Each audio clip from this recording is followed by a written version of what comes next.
Hello friends, welcome to Suvaiyana Samayal. இன்னைக்கு நம்ம சுவையான சமையல் சேனல்ல ரொம்பவே சுவையான பாசி பருப்பு பாயாசம் எப்படி செய்யறது அப்படிங்கறத தான் பார்க்க போறோம். வாங்க வீடியோக்குள்ள போகலாம். சுவையான சமையல் சேனலை நீங்க இன்னும் சப்ஸ்கிரைப் பண்ணலனா சப்ஸ்கிரைப் பட்டனை கிளிக் பண்ணி சப்ஸ்கிரைப் பண்ணிக்கோங்க. கூடவே பக்கத்துல வர பெல் ஐகானை கிளிக் பண்ணி ஆல் செலக்ட் பண்ணிக்கோங்க.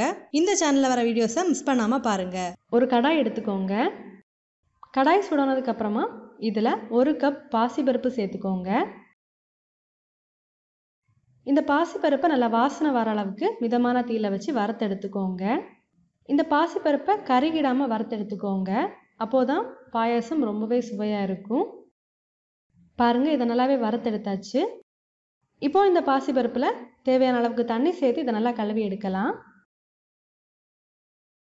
இப்போ ஒரு குக்கர்ல இந்த பாசி பருப்பை சேர்க்கலாம்.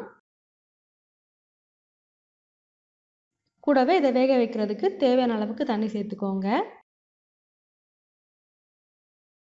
இப்போ இந்த குக்கரை மூடி மிதமான தீயில ஒரு 4லேருந்து 5 விசில் விட்டு வேக வச்சு எடுக்கலாம். நீங்க உங்க குக்கருக்கு ஏற்ற மாதிரி விசில் விட்டு வேக வச்சு எடுத்துக்கோங்க.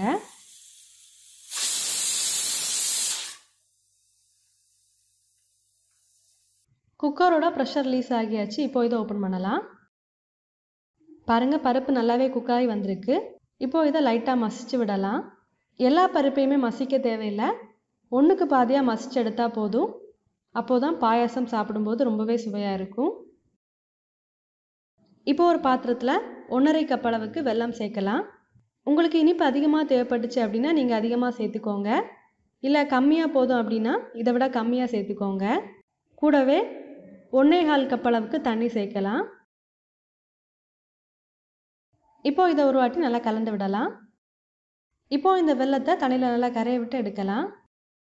இதில் பார்த்தீங்கன்னா வெள்ளப்பாகு எதுவும் காய்க்க தேவையில்லை.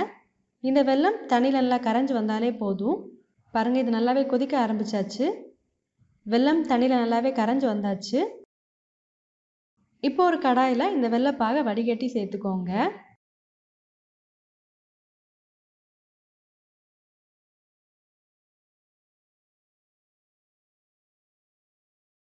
பாருங்க, இந்த வெள்ளப்பாகு நல்லாவே கொதிக்க ஆரம்பிச்சாச்சு. இப்போ நம்ம வேக வச்சு எடுத்துக்கிற பாசி பருப்பை இதில் சேர்த்துக்கோங்க.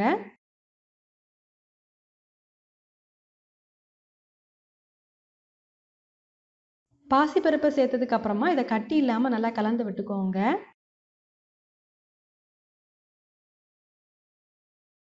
இது நல்லா லோ ஃப்ளேமில் ஒரு 3லேருந்து 4 நிமிஷத்துக்கு அப்படியே வச்சிடலாம். இடையில நல்லா கலந்து விட்டுக்கோங்க, அப்போதான் அடி பிடிக்காமல் இருக்கும்.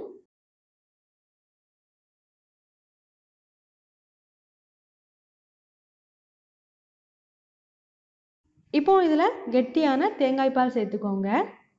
நான் இதில் 1 கப் அளவுக்கு கெட்டியான தேங்காய் பால் சேர்த்துருக்கேன். நீங்கள் உங்களுக்கு எந்த கன்சிஸ்டன்சியில் பாயாசம் தேவைப்படுதோ அதுக்கேற்ற மாதிரி பார்த்து சேர்த்துக்கோங்க. தேங்காய் பால் சேர்த்ததுக்கப்புறமா இதை கொதிக்க விட தேவையில்லை. இப்போ ஒரு கடாய் எடுத்துக்கோங்க. இதில் 2 டேபிள் ஸ்பூன் நெய் சேர்த்துக்கோங்க. ஒரு 1/4 கப் அளவுக்கு தேங்காவை நல்லா கட் பண்ணி எடுத்திருக்கேன், இதில் சேர்க்கலாம். இந்த தேங்காவை நல்லா பொன்னிறமாக ஆகிற அளவுக்கு வறுத்து எடுத்துக்கோங்க. இந்த மாதிரி தேங்காய் துண்டுகளை நெய்யில் வறுத்து பாயாசத்தில் சேர்க்கறதுனால பாயாசம் சாப்பிட்றதுக்கு ரொம்பவே நல்லா இருக்கும். தேங்காய் ஓரளவுக்கு நல்லா வறுபட்டு வந்ததுக்கு அப்புறமா இதில் தேவையான அளவுக்கு முந்திரி பருப்பு சேர்த்து அதையும் நல்லா வறுத்து விட்டுக்கோங்க. அடுத்ததாக இதில் தேவையான அளவுக்கு உலர்ந்த திராட்சைகளையும் சேர்த்து வறுத்து எடுத்துக்கோங்க. பாருங்கள், இது எல்லாத்தையுமே நல்லா வறுத்து எடுத்தாச்சு. இப்போ இந்த பாயாசத்தில் ஒரு 1/4 டீஸ்பூன் ஏலக்காய் தூள் சேர்த்துக்கோங்க, நல்லா வாசனைக்காக. சேர்த்துட்டு நல்லா கலந்து விட்டுக்கோங்க. இப்போ நம்ம நெய்யில் நல்லா வறுத்து எடுத்திருந்த தேங்காய், முந்திரி பருப்பு, உலர்ந்த திராட்சை எல்லாத்தையுமே இதில் சேர்த்துக்கோங்க. இதை நல்லா கலந்து விடலாம். பாருங்கள், ரொம்பவே சுவையான பாசி பருப்பு பாயாசம் ரொம்பவே சுலபமாக ரெடி ஆயிடுச்சு. நீங்களும் இந்த மாதிரி செஞ்சு பாருங்கள்.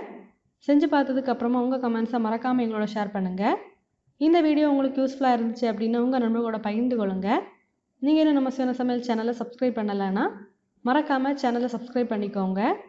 இந்த மாதிரி சுவையான ஒரு ரெசிபியோட நான் உங்களை சந்திக்கிறேன். அது வரைக்கும் சுவையாக சமைங்க, சுவையாக சாப்பிடுங்க. நன்றி.